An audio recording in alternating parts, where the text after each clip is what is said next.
Assalomu alaykum. Men Buxoro davlat universiteti O'zbek tili va adabiyoti kafedrasi dotsenti, filologiya fanlari doktori Amunova Zilola Qodirovnaman. Bugun biz o'zbek adabiyoti tarixidan Qul Ubaydiy faoliyati va ijod yo'li mavzusi bilan tanishib o'tamiz. Biz mavzuyimizni Qul Ubaydiyning hayot yo'li, Qul Ubaydiy haqida ma'lumot beruvchi manbalar, Qul Ubaydiy asarlarining g'oyaviy badiiy tahlili tarzidagi rejalar asosida olib boramiz. Mavzuyimizning asosiy foydalanilgan adabiyotlari sifatida biz Hasanxo'ja Nisoriyning Muzakkirul Ahbob tasvirasini va Zilola Amonovaning Ruhiylik va 14-19 asrlar O'zbek mumtoz adabiyoti filologiya fanlari nomzodi dissertatsiyasini va Qul Ubaydiyning O'zini vafo qilsang g'azallar va boshqa janrlardan iborat devonini hamda Abdurahmon Fitratning tanlangan asarlari 2-jildini asosiy adabiyotlarimiz sifatida qayd etib o'tamiz. Muhammad Ubaydullohxon, ya'ni Ubaydiy, o'zining serqirra faoliyati bilan 16-asr ijtimoiy, siyosiy va adabiy madaniy hayotida katta rol o'ynagan siymolardan biridir. U shariat ilmini o'rgangan faqih, qolaversa ilmu ijodda hamisha vaqt topa olgan shoirdir. Zero tarixchi Hofiz Tanish Buxoriy ta'kidlaganidek, u g'oyat fazilatli bo'lib, fazlu kamol bezaklari bilan ziynatlangan edi. Uning fazlu kamoli, axloq va fazilati haqida boshqa manbalarda ham juda ko'p iliq fikrlar aytilgan. Ubaydiy serqirra faoliyat sohibi bo'lib, turli sohalar, ya'ni fiqh, tasavvuf, xattotlik, musiqaga oid asarlar yaratgan. Bu uning serqirra ijodkor ekanligini ko'rsatadi.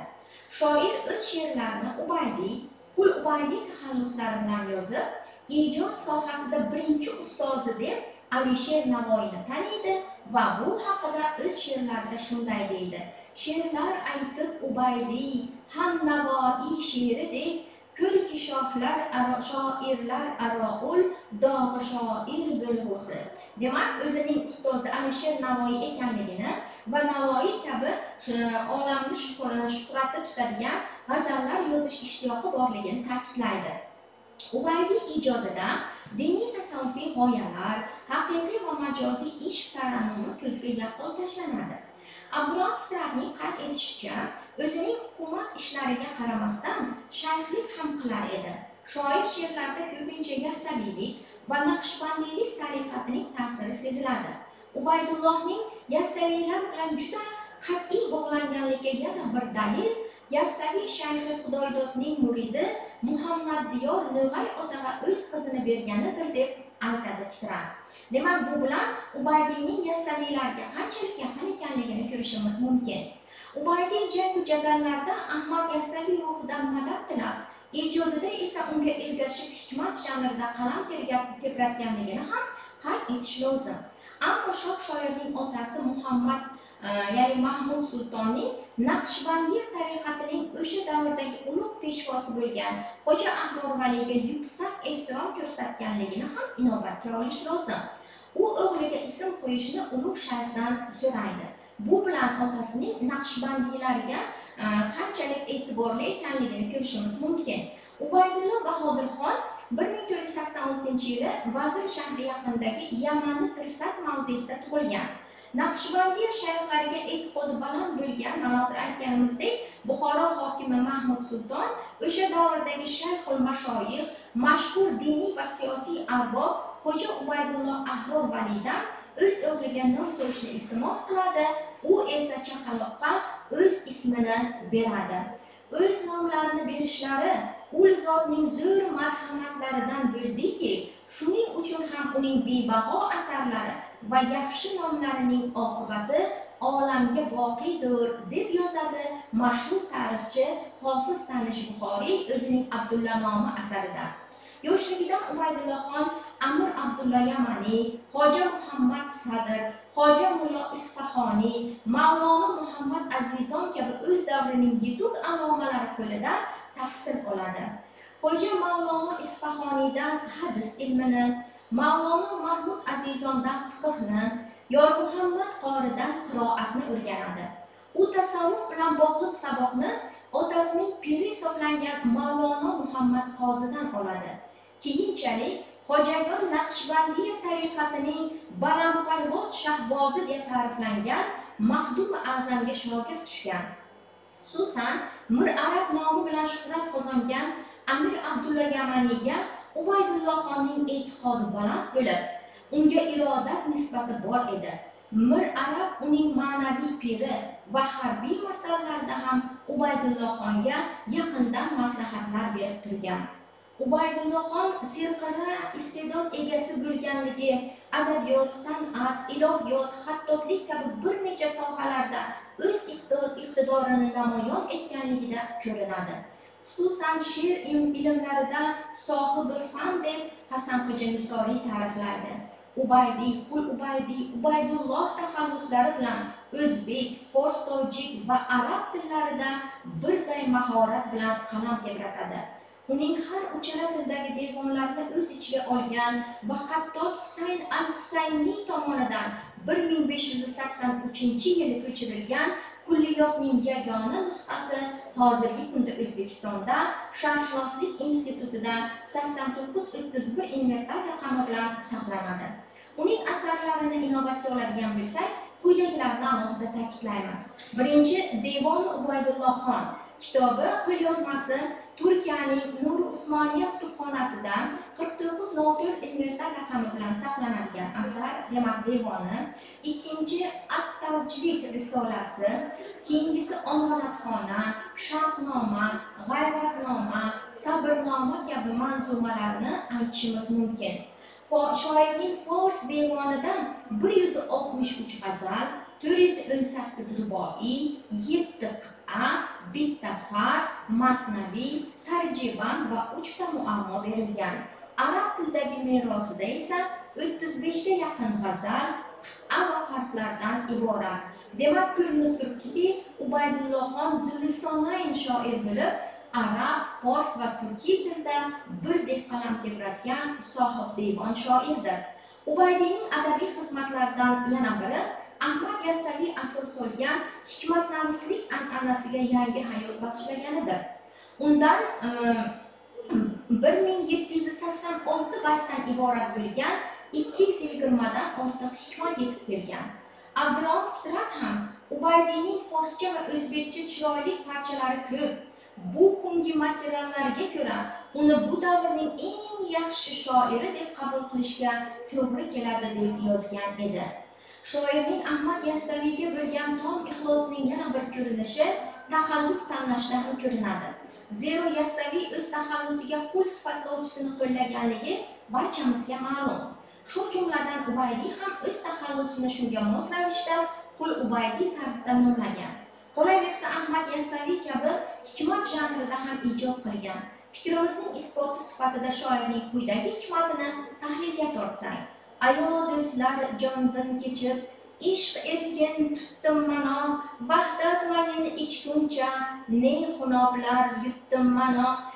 Uning she'rlarida ana shunday yassaviyona ruh kuchli seziladi. 360 daryo o'tar, yurmay kishi sut aylamas, 444 dog'dan oshib borisidan o'tdim mano, vosil meni vasliga ul qildi murodim vasl edi, 100 ming shukr hamdam anga maqsudima yetdim mano, chun mosi valloh ko'yida istab meni topmas kishi, bas o'zga yerda istangiz ul kuydan ketdim mano, solik topa olmas nishon mendan talab vodiysida, ey Qul Ubaydi jon kibi istay ani yetdim mano. Demak, hikmat janrida bitilgan ko'pgina she'rlarda bilamizki, ayo do'stlar undanmasi she'r boshida keltiriladi. Bu esa ta'kid darajasini va ta'sirchanlikni oshirishga xizmat qiladi. Ayni holat hikmat janrining asoschisi bo'lgan Ahmad Yassaviy ijodidan boshlangan. Ayo do'stlar, xabar berib shariatdan, tariqatda Alloh yodin ayting do'stlar. Demak, aynan undanmaning misra yoki bayt boshida kelishi muhim hisoblanadiki, bu kitobxon diqqatini jalb etish vazifasini bajaradi. Yuqoridagi misrada Ahmad Yassaviy baytning boshida va oxirida nido san'atidan foydalanib, fikr ta'sirchanligiga erishgan. Hikmat aytish an'anasini davom ettirgan Qul Ubaydi ham ishq va vahdat masalasida o'z hikmatining dastlabki baytidayoq e'tibor qaratadi. Biz mana hikmatni to'liq keltirdik. Ya'ni ayol do'stlari jondan kechib, ishq erkin tutdim mana. Vahdat mayin ichguncha ne xunoblar yutdim mana. Demak, yasaviy hikmatlarda bo'lgani kabi mazkur hikmat ham ayol do'stlar undanmasi bilan boshlangan. So'ng tasavvufdagi eng muhim va zarur shartlardan hisoblangan ishq masalasiga o'tiladi. Shoir nazdida haqiqiy ishqqa erishmoq bu jondan kechmoqlik kabidir. Ya'ni ishq esa ulug' maqsad, ya'ni vahdatga yetkazadigan asosiy vosita hisoblanadi. Ana shu uchun shoir mana shunga urg'u berib, vahdat mayin ichguncha ne xunoblarga kechdim. Ya'ni ishqga, maqsadga yetish oson emasligini ta'kidlab o'tadi. Ammo bu osonlik bilan erishiladigan yoki zabt etiladigan maqom emas. Shoir iborasi bilan aytganda, vahdat mayin ichguncha ne xunoblar yutdim, ya'ni ko'plar mashaqqatlar evaziga erishiladigan yuksak martabadir deydi. Bunda nafs jilolansa, kamol martabasidagi ilm orqali vahdat rishtasiga erishish mumkinligiga ishora qilingan. Demak, ishq va vahdat masalasi tarkibida Yassaviy va Qul Ubaydiy fikrlari bir nuqtada kesishmoqda. Manbalarda ta'kidlanishicha, Haq Taolo insonlarni 360 tomir va 444 so'ngak, ya'ni suyakdan yaratgan ekan. Shayxlar ishq masalasiga to'xtalganda insonning 363 tomir va 444 so'ngaklari to'liq ishqni his etishi va ilohiy nurga g'arq bo'lishini qayd etadilar. Yassaviy ham xuddi shunday yo'l tutadi va Qul Ubaydiyda ham ana yuqorida keltirgan hikmatimizda ayni shu holatni ko'ramiz. Ya'ni 360 daryo o'tar, yurmay kishi sud aylamas, ya'ni foyda topmas. 444 tog'dan, bu yerdan tog' deb suyaklar, ya'ni so'ngaklar nazarda tutilmoqda. O'tib borisidan o'tdi mana. Demak, barcha tomirlar, so'ngaklar ishqni his qilishi, ishq butun vujudni qamrab olishi lozim. Ubaydiy isti'ora vositasida tomirlarni daryo, so'ngaklarni tog' tarzda ifodalagan. Ya'ni ishq uchun 360 tomir va 444 so'ngaklarni to'liq qamramasa, ishq deyish qiyin, chunki bu tuyg'u butun a'zolarni borisidan o'tishini ta'kidlaydi. Vosil mening vaslig'a ul qildi, murodimga vasl edi. 100 ming shukr hamdam ana maqsudimga yetdim mana. Demak, bunda jon kibi istay ana yetdim mana deb ishq va oshiqlik, juda kuchli istak, ayniqsa jon kibi istash tarzidagi iqrorini ifodalaydi. Solik topa olmas nishon mendan talab vodiysidan, ey Qul Ubaydiy jon kibi istay ani yetdim mana dedi hikmatning oxirgi baytida. 16-asrning ulug' ijodkorlaridan biri shoir Ubaydulloh Xon ijodida islom va tasavvufning kuchli ta'sirini mana shu o'rinlarda ko'ramiz.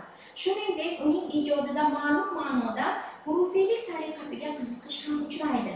Bu jihatdan uning hikmat janrida yaratilgan quyidagi she'ri alohida e'tiborga molik. Alif al-kitobu val hadisi bebayanun lil nasi emish bilolimg'a Teytu uzu mantasha'uning lutfi bilan sensiya bu sindim bilolimg'a. Demak, ushbu she'rda yer ko'kning sohibi bo'lgan Parvardigor olamni ulug'laydi, unga munojot qilib, odamlarni yaxshilikka chorlaydi. Shoir hikmatida diniy, tasavvufiy, ma'rifiy va axloqiy ma'nolarda o'quvchiga saboq berarkan, birinchi navbatda Qur'onga suyanib ish ko'radi. Zero butun musulmon olamining dasturul amali al-kitob va hadis, ya'ni Qur'on va hadisdir deydi shoir. U o'z fikrlarini dalillash maqsadida iqtibos, ya'ni Qur'on oyatlarini va payg'ambarlarning hadislarini aynan keltirish bilan ish tutadi. Bayanun lin-nas, ya'ni Qur'on odamlar uchun bayonot hamda taqvodorlar uchun hidoyat va nasihat manbaidir. Bu Oli Imron 138-oyatni keltiradi va shu bilan demak insonlarni yaxshilikka, to'g'rilikka va o'z umrini behuda sarflamaslikka chaqiradi.